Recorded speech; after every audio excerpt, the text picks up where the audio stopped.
నమస్తే, నేను మీ Rapal Bhaskar, IPT advocate. ఈ మధ్య కాలంలో కర్ణాటక రాష్ట్ర ప్రభుత్వం దివ్యాంగులకు సంబంధించినటువంటి వెల్ఫేర్ యాక్టివిటీస్ అమలు చేయడం కోసం డిజబిలిటీ యాక్ట్ 2016 అమలు చేయడం కోసం ఒక సంచలనాత్మకమైనటువంటి ఒక నిర్ణయాలు తీసుకోవడం జరిగింది. మీరు చూడండి, rights of persons with disabilities act 2016ని అమలు పరచాలని, ఆ రాష్ట్రంలో డిజేబుల్స్ని ఆదుకోవాలని ఆ రాష్ట్ర ప్రభుత్వం ముందుకు వచ్చింది. ముఖ్యంగా ఇప్పటి వరకు ఆ రాష్ట్రంలో 5% రిజర్వేషన్ మరి దివ్యాంగులకు ఇవ్వడం అని జరుగుతూ ఉంది. దేంట్లో అంటే ఎడ్యుకేషన్, హైయర్ ఎడ్యుకేషన్, పీజీ సీట్లు కానీ, ఇంజనీరింగ్ సీట్లు కానీ, లా సీట్లు కానీ, లేదు ప్రొఫెషనల్ కోర్సులలో కానీ, అంతటా హైయర్ ఎడ్యుకేషన్లో డిజబుల్డ్ పర్సన్స్కి కేవలం 5% రిజర్వేషన్ ఉంది. అయితే ఈ రిజర్వేషన్ 5% సరిపోదని 5% నుంచి 10%కి ఈ దివ్యాంగులకు ఎడ్యుకేషన్ రంగంలో 10% రిజర్వేషన్ పెంచడం అనేది జరిగింది.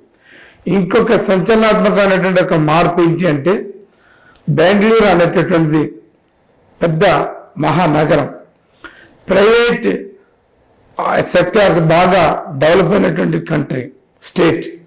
దాంతోపాటు ఏంటంటే ఎంఎన్సీ లాంటి మరి హబ్బులు బాగా ఉండేటటువంటి ప్రాంతం. అది విపరీతంగా ప్రైవేట్ రంగం పెరిగినటువంటి స్టేట్ ఏది, ఏ టౌన్ అంటే అది బెంగళూరు అని మనం ధైర్యంగా చెప్పుకోవచ్చు. అంత పెద్ద విశ్వ నగరంలో పనిచేస్తున్నటువంటి అన్ని ప్రైవేట్ ఆర్గనైజేషన్స్, ఎంఎన్సీ కంపెనీలు, సాఫ్ట్వేర్ కంపెనీలు, అన్ని కంపెనీలలో చాలామంది డిజబుల్స్ పనిచేస్తలేరు. ఈ ప్రైవేట్ రంగంలో కూడా డిజబిలిటీస్ యాక్ట్ అమలు పరచాలని 10% చొప్పున ఈ డిజబుల్స్ కూడా ప్రైవేట్ రంగంలో కూడా మరి కావాల్సినటువంటి ఒక రిజర్వేషన్ ఇవ్వాలని ఒక డైరెక్షన్ ఇవ్వటం అనేది జరిగింది.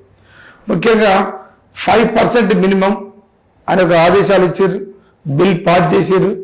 ఈ ప్రతి ప్రైవేట్ కంపెనీలలో కూడా మిగతా వ్యక్తులని ఎట్లయితే ఉద్యోగాలు పెట్టుకుంటారో మరి డిజేబుల్డ్ ఉన్నటువంటి వ్యక్తులకు కూడా ఈ 5% రిజర్వేషన్ ఇవ్వాలనేది మరి అక్కడ ప్రభుత్వం నిర్ణయించి ఒక బిల్లుని ప్రవేశపెట్టడం జరిగింది.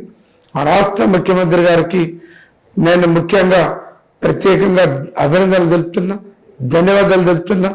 ఈ తెలంగాణ రాష్ట్రంలో కూడా ఆ కర్ణాటక రాష్ట్రంలో ప్రైవేట్ రంగంలో 5% రిజర్వేషన్ ఎట్లయితే అమలు పరుస్తారో, తెలంగాణ రాష్ట్రంలో కూడా అన్ని ఎంఎన్సీ కంపెనీలు, ప్రైవేట్ ఆర్గనైజేషన్లలో 5% రిజర్వేషన్ని అమలు చేయాలని ఈ రాష్ట్ర ముఖ్యమంత్రి గారికి విజ్ఞప్తి చేస్తున్నా. Thank you. Hi, I'm here Lohit Kumar. Please subscribe Jawab TV, share it, like it, comment it.